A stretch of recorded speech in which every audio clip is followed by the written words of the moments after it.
Welcome to my channel where I simplify the web. In this video, the fourth part of my array methods explained series, I'll be simplifying the array.map method. What is the map method? The map method of arrays is a higher order function that loops through each item in an array and performs some operations on all these items and then returns it to make up the resulting array. Here is the example I'll be using to show you how the map method works. So what the map method does is that it would loop through this array. It goes through one. Whatever you do for this number, maybe you add it with something, you multiply it with something, it's going to perform that on 1, it's going to perform it on 2, 3, 4, 5, and then the return data from 1, 2, 3, 4, 5 would make up the new array. If any of this doesn't make sense yet, don't worry, I'm going to show you how this works here. Here's the syntax of the map method. So when you call the map method, it receives a callback function. This can be an arrow function or a normal function, and this function is going to receive 3 arguments. The first argument is going to receive is the item, which means when it is looping through number 1, the item would be 1. When it is looping through the second item, the item would be 2 until the end. The second argument is the index. What this means also is when it is looping through the first item, the index is going to be 0. When it is looping through this, the index is going to be 1. When it is looping through this, the index is going to be 2 up till the end. And the third argument is the original array, which is just going to return all of this. So I'm going to show you how this works. I'm going to use the map method now to create a new array where all of these items are multiplied by 10. How am I going to do that? So array.map, then my callback function, and inside of this place I'm going to have the item, I'm going to have the index. I'm not going to make use of the third argument because I don't need it. Then in this function I'm going to console log item so you can see it in the console, and I'll also log the index. So like I said, this new array is going to have all of these items multiplied by 10. So here I'm going to return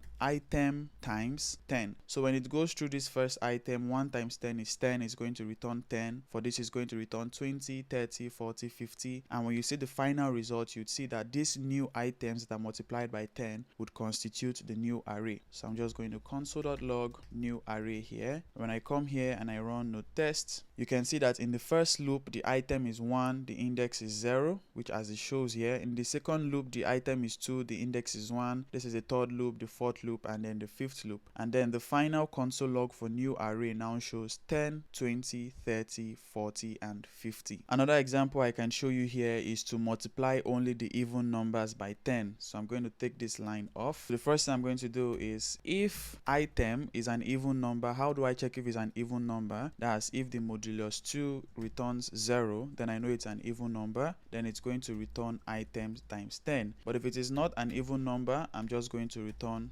item. When I come here and I clear the console and I run node test, you can see 1 is not an even number, so the item is returned directly, nothing happens to it. 2 is an even number, so 2 times 10, 20. 3 is not an even number, it remains the same. 4 is an even number, 4 times 10, 40. 5 is not an even number, it remains the same. Of course, you can use other methods like for loop or do while to loop through an array and create another array from it, but the map method is a higher order function that makes it seamless. So I hope you get a better understanding of it now. If you enjoyed this video, give it a like, subscribe for more simplified content, and also look forward to more array methods I'll be explaining in this series.